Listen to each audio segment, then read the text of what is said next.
It is, it's draft season. Everyone gets silly. Everyone does mock drafts. I wanted to do one a little bit different. So we are doing one.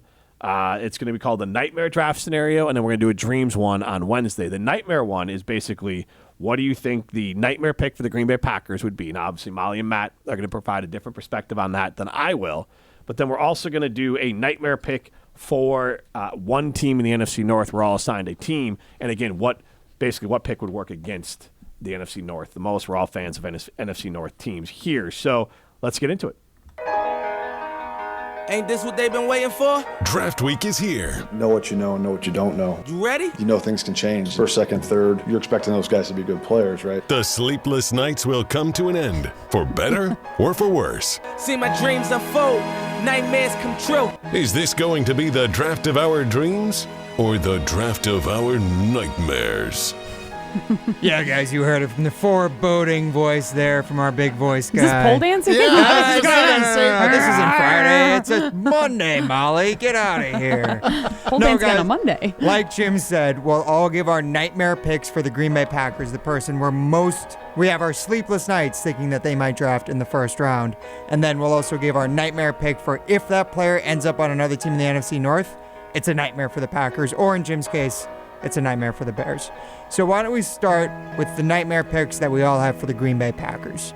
Molly Brown, why don't you start us off? What is your nightmare pick for the Green Bay Packers? All right, we've talked about this guy, and this goes hand in hand with our conversation that we're having about Brian Gutekunst saying that guys don't need to be productive right away. My nightmare pick for the Green Bay Packers is Shemar Stewart. The fact that he is basically a project, to me, he just screams another Lucas Van Ness on this roster, and that is not what we need. So that's why he's my nightmare. So 6'5", 267 pounds. Now, again, one little caveat with this, forgot to nail it earlier, that we do want to pick someone that would conceivably fall to the Packers in the first round. And Stewart, he's all over the board. But here's what Matt Miller had to say about him. Defensive line coaches will be in love with Stewart's upside when they look at his film. His frame provides positional and alignment versatility, but his quickness and power off the ball should have them thinking about ways to get him splitting gaps and getting after the quarterback. He only had 1.5 sacks in 2024 while working in heavy rotation, but his 25 pressures show how much of an impact he can make. So that's a poop sandwich. You literally just made a poop sandwich right there. Scouts want to see. He did. Scouts wanted to see Stewart's potential during combine workouts, and he answered the call. Down 14 pounds from the Senior Bowl weight, Stewart ran a 4.59 40, jumped 40 inches in the vertical, and 10 foot 11 inches in the broad jump. Those numbers show elite explosiveness and traits that a good defensive line coach can unlock. Does Brian Gutekunst know what his RES score is? Daniel Hunter was the comp for him. Yeah, Daniel Hunter was pretty dang good. Sorry. So. Yeah. Yeah. But that was a poop sandwich. That was a compliment. Brian Bosworth. Okay. Absolute freak of nature that is a nothing burger in the NFL. Matt going deep with that one. Yeah. Deep reference, Matt. Yeah, how many years ago? The Ba is famous for, he had the lightning stripe haircut on the side. He had a couple cool posters. Then he also got bulldozed by Bo Jackson, which effectively ended his career and hype. Oof. All right, well, Matt Hamilton, we know your nightmare would be Brian Bosworth if he came back from the NFL dead. But who is your nightmare pick for the Green Bay Packers in the first round? So I also had Shemar Stewart, but I'm going to switch it up. I'm going to go a little off the board because I think a lot of people would really like this guy, but it's kind of my nightmare. Tetairoa McMillan. Is he a stud wide receiver? No doubt. Is he going to be capable of playing in the NFL? Most likely. But the guy has already openly admitted that he is not into watching film. That to me means you don't want to get better. You are purely going to rely on your athleticism, and athleticism is something that will fade. And if you don't try and wrap your brain or catch your brain up to your athleticism, you're not going to be able to make that long career work out in the NFL. He just seems like too much of an issue. And for someone who doesn't want to study tape, we've seen what that has done to quarterbacks. You got your Jamarcus Russell, your not Baker Mayfield, Johnny Manziel. Johnny Manziel, like guys that don't want to put the work in. Even Kyler Murray had a couple of years where he wasn't putting any work in, and it showed. This guy, if he's not going to put any work in, I don't want him on Green Bay. I would say Tetairoa McMillan. And I'll give you the scouting report here from Matt Miller. He basically says, so one, Tet McMillan, 6'4". T-Mac is another nickname for him. 6'4", 219 pounds, NFL comp Michael Thomas. A big play threat in the mold of Drake London or Mike Evans. McMillan feasted on defenses throughout the 2024 season. His 109.9 yards per game ranked 5th in the nation. He has the reach and length to win 50-50 balls, but he also has the acceleration to be a nightmare for yards after catch. McMillan projects as an immediate X receiver in the pros and a problem for defenders in the red zone. So Miller has him 22. Todd McShay has him 50 as a second-round grade because he is far more concerned with the lack of maybe perceived work ethic. It's hard to nail down for sure, but that is that's a smart one to And want I'm to stay just away going from. off like the scuttlebutt. Yeah. I didn't bring him in to chat with him. Yeah, I didn't no, go down to Arizona with Goody By for his himself? pro day. You didn't go with him? He called me, and then I was like, we're not looking at RAS scores, but I can't go. He's you like, can- we don't yeah. do RAS in Green Bay.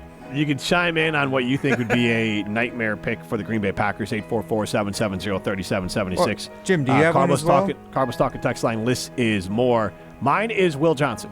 If he fell, I think that'd be a nightmare for me as a Bears fan in the rest of the NFC North. 6'2", 194 pounds, 7th-ranked prospect in the NFL draft. Trayvon Diggs is his comp. NFL teams looking for the next Pat Surtain will love Johnson. He has prototypical size and speed as well as excellent ball skills. He grabbed 2 interceptions last season, both of which were returned for touchdowns. Despite battling through injury, Johnson allowed only 1 completion of more than 20 yards in 6 games. In the 6 games he played, and he's rarely thrown at. He has the talent and traits to be a great NFL corner right out of the gate. Johnson did not work out at the Combine and didn't participate in Michigan's Pro Day due to a minor hamstring issue. He has plans to hold a private workout for teams on Monday. So there's injury stuff, and there were some concerns that he's not elite with his speed, and that's why people want to see him run the 40 and see what some of his explosiveness is. But the only way he falls is that there's maybe not a clean bill of health. But I was going to say, is that hamstring injury worrisome? Toe injury. well, not to Goody. Well, He just said hamstring. There was a hamstring in here too. That's why he's He not. has a hamstring and a toe? Yes. Oh, my minor. goodness. He didn't Same participate side? at Michigan's. Just kidding. He didn't participate in Michigan's Pro Day due to a minor hamstring issue. Oh. But so now we're gonna do the flip side here. We're staying on nightmares, excuse me. But now we're gonna look at other teams in the NFC North. Who do you not want to see in the NFC North? And we're each assigned a team. So Molly, I believe. Molly will take the Minnesota Vikings, All the right. team of her husband, unfortunately. Yep. So my Unfortunate. Yep. Unfortunate. was that at my husband or at the Minnesota I don't Vikings? know. You I will don't- never know. I was about to ask. Unfortunate that your husband's team is the Vikings, or unfortunate that that's your husband? You're Depends on never the gonna day. know. Dun, dun, dun, dun. Okay, so my nightmare pick for the Minnesota Vikings is safety out of South Carolina, and I don't know if I'm gonna say his name right, but Nick Emenwari. Correct. All right, so that is who I am picking. Just looking at what he did in the combine, he apparently broke records for a safety dating back to like 2003, which is crazy. But also, I have faith in Brian Flores as a defensive coordinator. I think what he's done with that team is just incredible. I'm surprised that he hasn't been picked up for a head coaching job yet, which is I understand all the other things that have happened in the past, but just based on the production of the defense the last couple of years under him has been crazy. And also, Harrison Smith is turning 36 this year, so they got to What get a him guy out to of. learn from. Oh, for sure, he's incredible. And I mean, he's still great. Like he's still incredible. I hate when the Packers go up against the Vikings just because you know that Harrison Smith is going to be on the field. But Hitman Harry. so Good that is golfer, why. too. Oh, have you golfed with him? I'm surprised you haven't curled with him. I mean, I guess he's not a tight end, but still. What? I met him in Minneapolis. Oh. And you golfed with him? Or- We didn't golf, but we talked about golf, and he's a heck of a golfer, apparently. So if I say that I'm a good golfer and I can talk golf with you, then that means that I'm a good golfer? You don't even have to see me play? Or is it because he's an NFL player that you're like, you're probably athletic? Your RAS score for people golf is drop probably their off the handicap charts. on you, like pretty early in conversation, they're proud of it, and they're not lying. Is that kind of douchey? A little bit. But also, I You do it invited the too? question. I invited the question. So, Nick Emenwari, safety, South Carolina, number 18 overall, according to Matt Miller. 6'3", 220. Derwin James is his NFL comp. In a safety class, light on star power, he stands out on playmaking threat. On the back end of it, he has the size and speed to cover up tight ends and spy quarterbacks, and arrives at the football with power as a tackler. All right. All right, Matt Hamilton, then. You will give us the Detroit Lions. Oh, no, you'll give us the Chicago Bears. Excuse me. Yes. And the funny part is, my nightmare is probably Jim's dream. Really hoping he goes in the top 9. Because at 10, if Ashton Genty is still available and the Bears take him, I will be mortified. They've got a guy in the backfield right now. Like, you need 2 yards, Swift will get you 3. But if you need 4 yards, Swift will get you 3.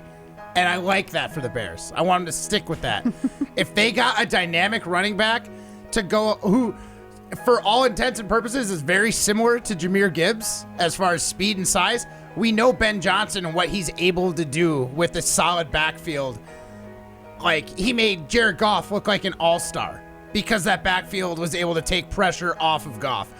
I would be extremely nervous when the Packers play the Bears if Ashton Genty's in the backfield. LaDainian Tomlinson, Alvin Kamara are the comps for Ashton Genty. He would be Alvin the bell. Kamara? Oh, my They goodness. would be the bell cow for The old one. Yeah. For the Bears. He would make DeAndre Swift a complimentary player, which also puts the Bears in a better situation. DeAndre Swift as That's your complimentary where he's back. best, Yes. Genty led the nation with 2,601 yards rushing, 29 touchdowns. He had more yards after contact than the second leading rusher had yards overall. That's And he was crazy. consistent throughout. All right, so my pick here is, it's going to sound weird. I have the Detroit Lions as mine. Shemar Stewart.